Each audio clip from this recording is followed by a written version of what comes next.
It's Monday in the North Shore Drive podcast here from the Pittsburgh Post-Gazette. I'm Chris Carter, joined by Ray Fittipaldo. We'll talk about the Steelers' usage of Minkah Fitzpatrick and why that might actually be a problem for the Steelers' defense. We'll talk about that. We'll also address the Matt Canada situation updated after the bye week. And we'll also go over an AFC North weekend where the rest of the division swept and what that might mean for the Steelers. It's the North Shore Drive podcast from the Pittsburgh Post-Gazette. Let's get into it. You are now listening to the North Shore Drive Podcast, a show on all things Pittsburgh sports from the writers of the Pittsburgh Post-Gazette, hosted by Christopher Carter.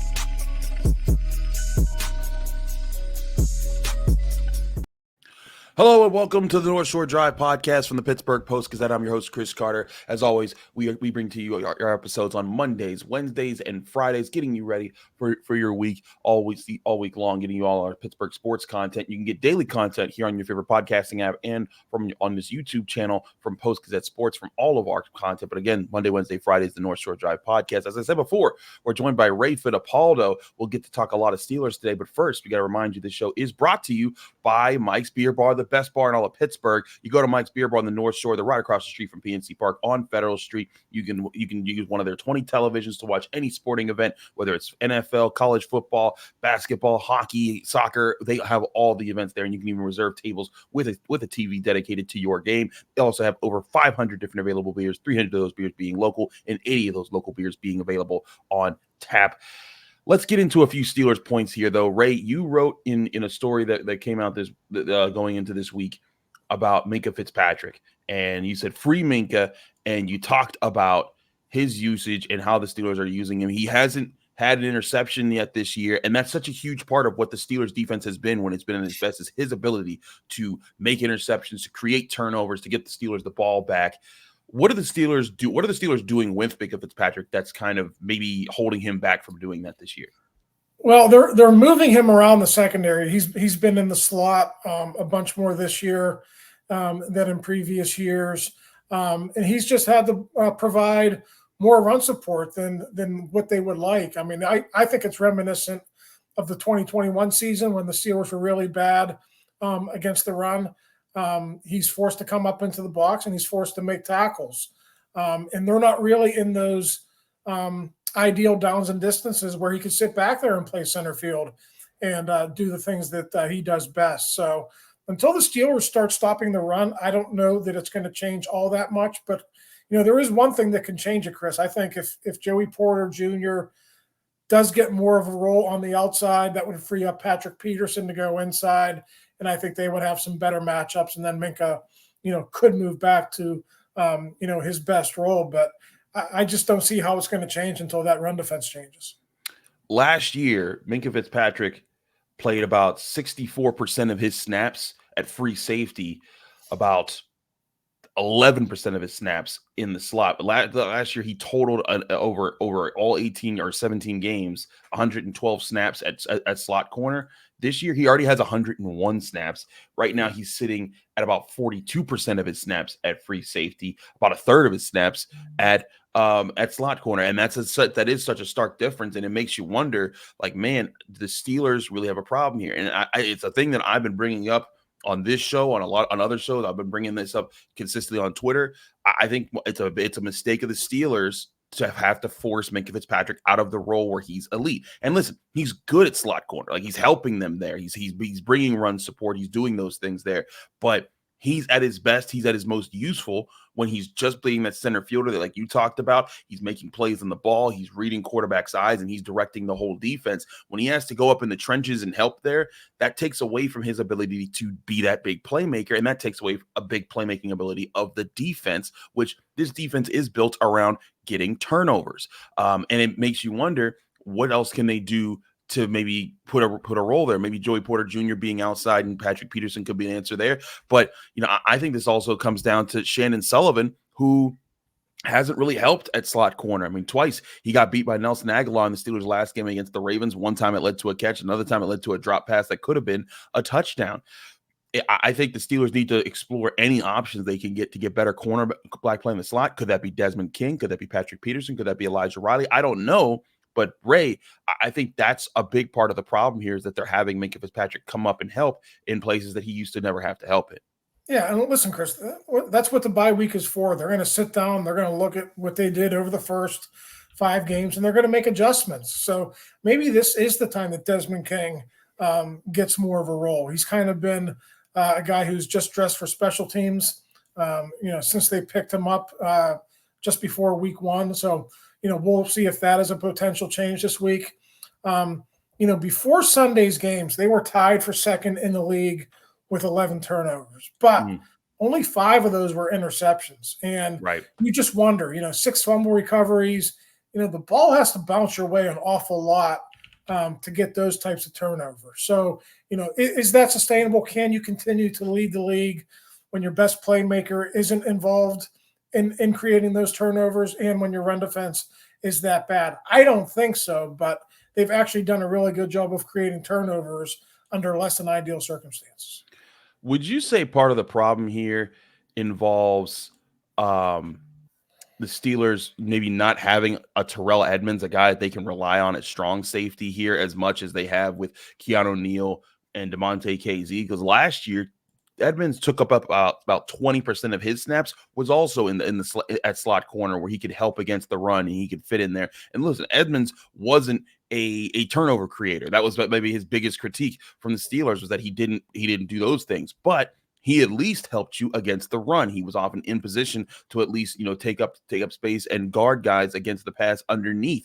And that was a role that I think the Steelers haven't really found an answer for just yet in their defense. And that's part of what Minkah Fitzpatrick's trying to make up for, is the problem also involving the other safeties on the Steelers roster right now.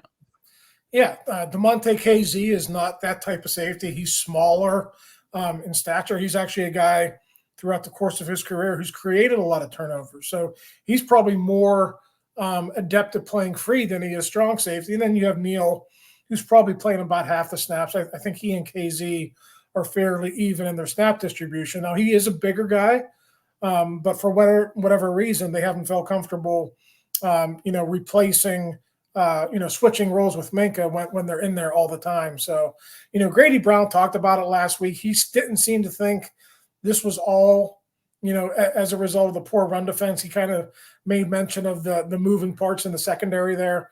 That was kind of his excuse for it. But I just say, whatever the reason is, you got to do everything within your power to put Minkah Fitzpatrick in the role where he can help this defense best. And that's not in leading the team in tackles. I mean, it's great that he could take on that role, but they're paying him $18 million a year to create turnovers, to set up the offense, to score touchdowns. I mean, since he arrived, Chris, he has 4 defensive touchdowns. He's not getting thrown at this year, and he's not really in a position to make those great defensive plays. So they got to figure out a way to fix that. I agree. That's a big point here that I think the Steelers could do to help themselves on the defensive end here, but they also have to get back to stopping the run. We'll get to that later in the week. But I got to talk to you about Matt Canada, because, as always, he is a big talking point in Pittsburgh, to the point that he's becoming a cultural phenomenon, it seems like. We'll get to what we want to talk about there on the other side of the break here, the North Shore Drive podcast from the Pittsburgh Post-Gazette. I'm your host, Chris Carter, here with Ray Fittipaldo, one of our great Steelers beat writers at the Post-Gazette. But first, I want to remind you, this show is brought to you by Mike's Beer Bar, the best bar in all of Pittsburgh, and it's my favorite place to go to whether you're in the North Shore for a Steelers game or a Pitt game. Mike's Beer Bar is right across the street from PNC Park and has the best selection of beer in town, as well as amazing food options. They have over 20 televisions where you can catch all your NFL, college football, NBA, college basketball, hockey, soccer action. All of it can be done right at Mike's. You can even call ahead, reserve a table with a TV designated to the game that you want to watch, or even maybe a late night fight that you want to catch on UFC or something else like that. Mike's will help you out and get you any game that you're trying to find. They also have the best beer selection in town, 500 different available beers. Pittsburgh's known for having many amazing breweries. Mike has over 300 beers available from local breweries available right in Pittsburgh. 80 of those local beers can be gotten on tap, so you can mix and match and try whatever beers you want across the city and figure out what's your favorite. They also have amazing food options like their steak on a stone meal, where you can get a steak of your cut of your choice brought to you on a heated stone, where all you have to do is just press it into the stone for a couple seconds, and you can choose how well you want your steak done with every single bite. It's the best bar in all of Pittsburgh. That's Mike's Beer Bar. Go to Mike's Beer Bar today for the best bar experience in Pittsburgh. And when you get there, tell them Chris sent you.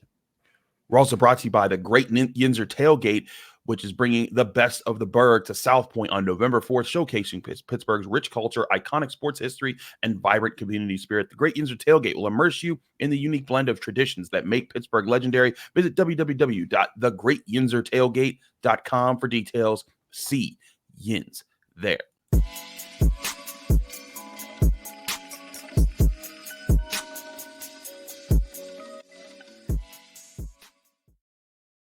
We're back here on the North Shore Drive podcast. I'm your host, Chris Carter, here with Ray Fittipaldo. Ray, let's get into some Matt Canada talk here. And listen, I get that there's a lot, the Steelers offensively, they are still struggling. A lot of people are upset about it, but it is becoming a cultural phenomenon to chant "Fire Matt Canada" at everything.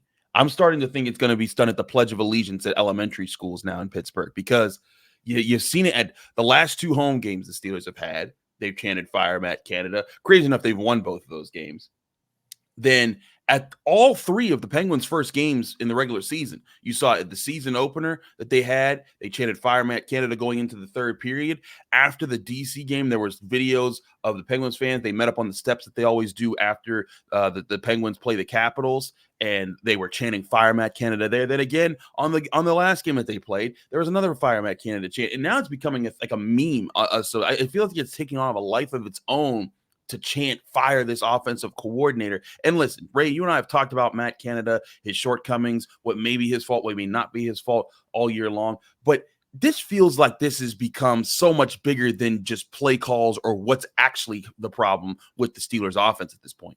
Yeah, you missed one too. There was a Steelers fan dressed in a Steelers jersey at a Bills tailgate. Oh, no. And I don't know if he verbalized it, but he held up a sign, "Fire Matt Canada." And that somehow, I don't know if it made its way on the national TV or not, but I saw it on social media on Monday morning. So there you go. It's all the way up in Buffalo as well.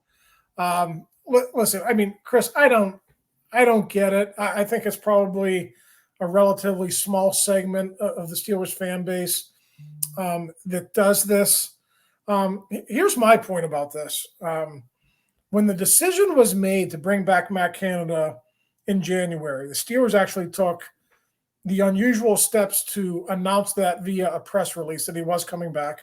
Typically, they don't do anything like that. I mean, if there's no changes on the coaching staff, they're not gonna say anything. But they went to that unusual step to announce that he was back. At that point, if there was going to be an issue with the offense this year, I thought automatically the blame would shift to Mike Tomlin and to Art Rooney II, because they're the ones ultimately who are making those decisions. Mike has total control of who is on his staff, and Art Rooney ultimately, he runs the franchise. He is involved not only in day-to-day operations, but he's involved in every aspect of what happens down there. So for whatever reason, I guess he's an easy target.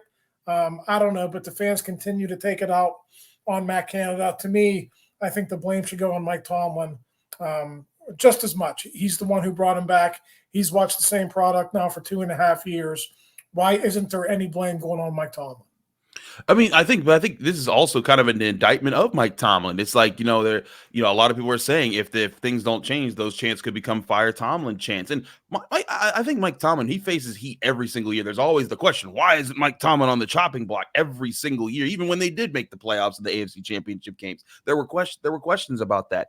And now you look at Matt Canada and his situation, and I think one thing that we've talked about, like, this wasn't really his offense in 2021. That was Ben Roethlisberger's offense. It was the same offense that was being run with Randy Fichtner for the last 2 years.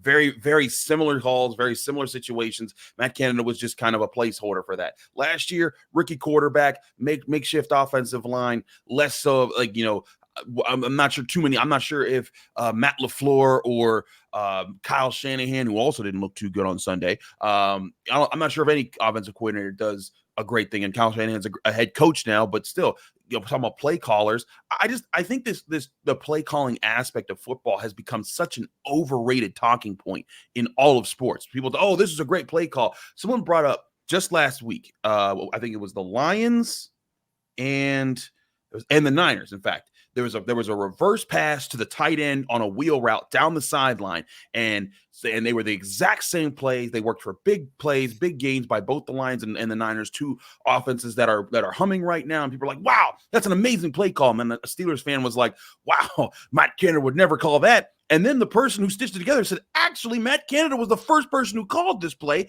That was in the season opener of the Steelers last year against the Bengals. And it's like, people wouldn't even think of that because they're so caught up in the fact that the Steelers offense, it is bad. But I keep making this point. The Steelers offense, its biggest problem is execution. Kenny Pickett not seeing open wide receivers, the offensive line not being consistent. They have an execution point here. And Matt Canada, that's where I think the bulk of his problems are. Is like, I don't think that he's done a good job helping Kenny Pickett see the points of his offense. But by and large, I think that the whole conversation of play calls and this, that, and the third, I think the biggest thing that you can do as a play caller is when there are successful things that your offense does, how often do you tap into it and how do you play off of that? I don't think there's just too much consistent success that this offense has to build off in the first place. And that's not making an excuse for Canada. That's just a reality. What's a thing that they do well enough on this Steelers offense that can give you something to build off like that? I think that that's where this conversation jumps off the rails and becomes a whole other thing about play calling when I don't think that's the biggest problem in this team right now. Yeah, I mean, they certainly can't count on the running game with any consistency right now, and that's how they wanted to play. I mean, let's face it, they wanted to come in and run the ball this year and then do a lot of stuff off that, and that just hasn't been there for them to execute that plan. You know, if he's going to lean into something here after the bye week, I think it's a great opportunity just to give Pickens the ball more. I also wrote about that today. He is blossoming. He is getting more confident. He doesn't always have to be open. I know he preaches that, and I know sometimes that's a talking point. Well, he's double covered, but that guy made a lot of plays against the Ravens. I know it was single coverage, but that guy will go out and make plays for you. So I understand Deontay Johnson's back, but I'm not quite sure that George Pickens should move off that number one receiver role that he's occupied since Deontay's been on the IR. Now, the second thing that they could do, that I don't have any real confidence that they're going to do it, is I think they still have more room to get Jaylen Warren involved in the offense. I mean, this guy is your second leading receiver. He's dangerous with the ball in his hands, whether it's as a runner or as a receiver out of the backfield. And they just seem to wait a little bit to get him involved in games. You know, doesn't really come in until the third series. For the Steelers, that's usually after a couple of 3-and-outs or a turnover. So, you know, why not switch that up? So I think that's what you're talking about, Chris. You know, Matt might have his hands tied with his personnel. Matt might have his hands tied with what Mike Tomlin allows him to do. But there are a few things that he actually could do better. And I think getting Pickens and Warren more involved in the offense are two of those things. That is a good question here, because Jaylen Warren right now, he's getting about a third of the carries between him and Najee Harris right now, but he's more than doubling Najee Harris's targets in the passing game. And I also think, I wonder what your thoughts are on this too. We see a lot of the Steelers pass, you know, the times that the Steelers running backs are targeted are in the flat, just them going out.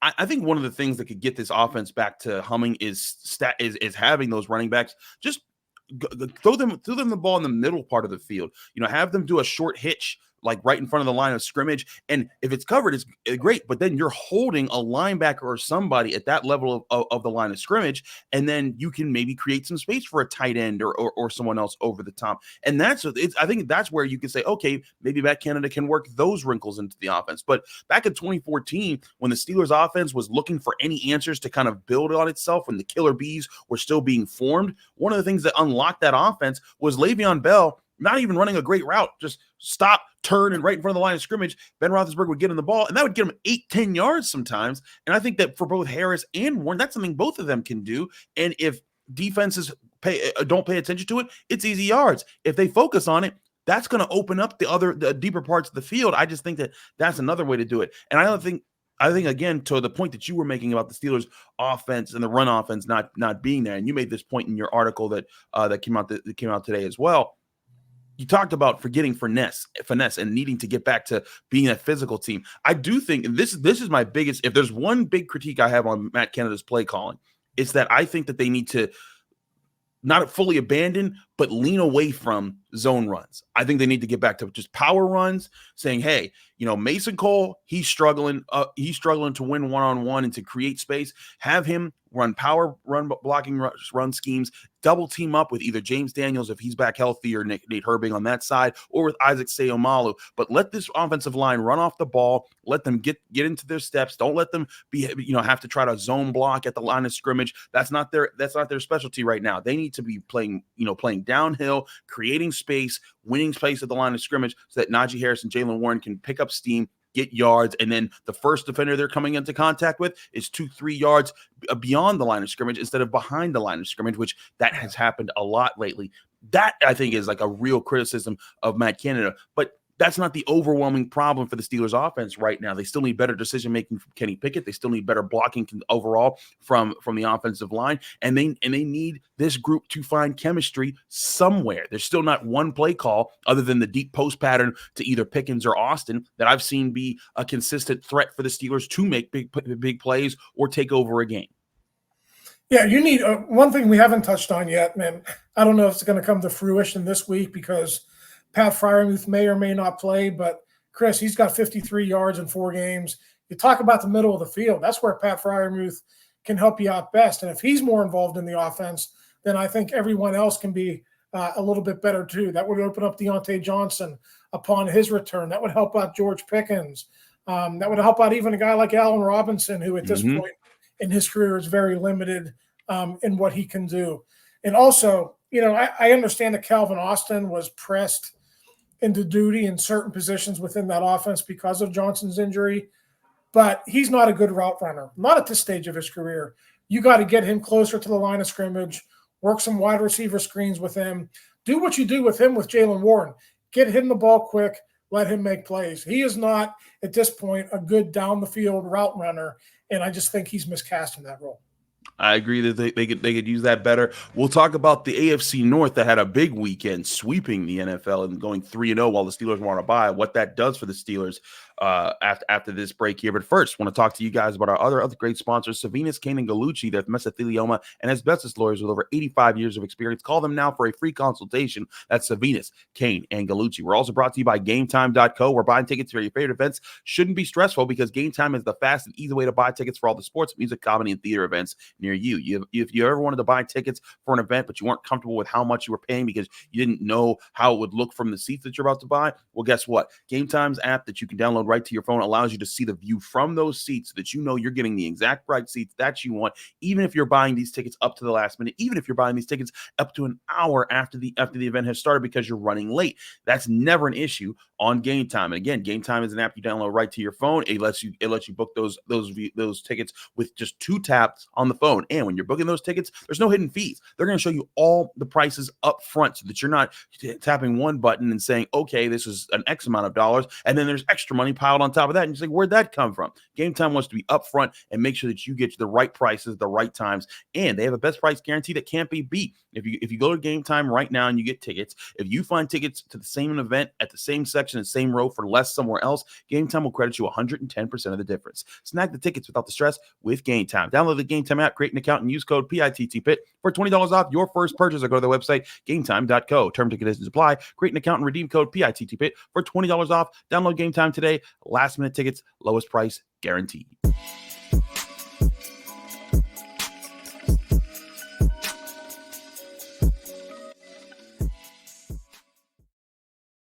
We're back here on the North Shore Drive podcast from the Pittsburgh Post-Gazette. Chris Carter, Ray Fittipaldo, talking all things Steelers. Let's step away from the Steelers and let's look at the AFC North this weekend because, man, Ray, the Steelers could have had a few things roll their ways this weekend to get some space in the AFC North. None of that happened. The Ravens win 24-16 over the Titans. I kind of saw that one coming. I wasn't so sure the Titans would play too well. Granted, they were both in London, and who knows how those games go sometimes. But the Seahawks, with 2 red zone possessions at the end of the game, down 4, they opt to go for it on 4th down both times, and they miss both of them. If they just kick 2 field goals, they win that game. The Cincinnati Bengals are now 3-3, while the Ravens are 4-2 at the top of the division. But even the Cleveland Browns, with a 3rd-string quarterback out of the XFL and P.J. Walker, won over the San Francisco 49ers, handing the Niners their first loss 19-17 in Cleveland. And that, to me, was the one that just kind of caught me way off guard. I could see Cincinnati beating the Seahawks. I predicted that the Ravens would beat the Titans. I thought there was no chance the Browns would win that game. And yes, Christian McCaffrey was hurt. There were some questionable calls that saved the Browns in a lot of situations, but still, that was a game where Brock Purdy and Brandon Ayuk and Nick Bosa and Tyler Fred Warner, all those guys, they were supposed to at least stop that from happening, and they didn't. What was your takeaway from the AFC North sweeping the weekend? Yeah, well, first off, isn't that what we thought was going to happen before the season started? I think I said you could see 4 teams within like between 9-8 and 10-7, or maybe the division winner is 11-6. But let's talk about the Browns a little bit because I didn't think this defense was going to be this good this year. I saw a stat this morning. Through 5 games, they've given up the 3rd fewest yards since the merger in 1970. Only the 1970 Vikings and the 1971 Colts gave up fewer yards in the first 5 games of the season. So Jim Schwartz has that unit playing really, really well. To me, I think the Browns have to ask this question of themselves. I mean, it's not going to change when Deshaun Watson comes back, but are they somehow better with a different quarterback? He doesn't make, PJ Walker wasn't making dumb mistakes like Deshaun Watson tends to make. So, hey, I mean, like, Chris, it's not going to change. They're paying the guy guaranteed $250 million. But when he does come back, I think he definitely has to sort of realize what his role is within that team. And it might be like a Kenny Pickett role, like, hey, don't screw it up. We got a good defense. Don't go out there and throw picks and take stupid sacks. So that was my biggest takeaway, that the Browns, with their defense, are probably going to be in this for the long haul.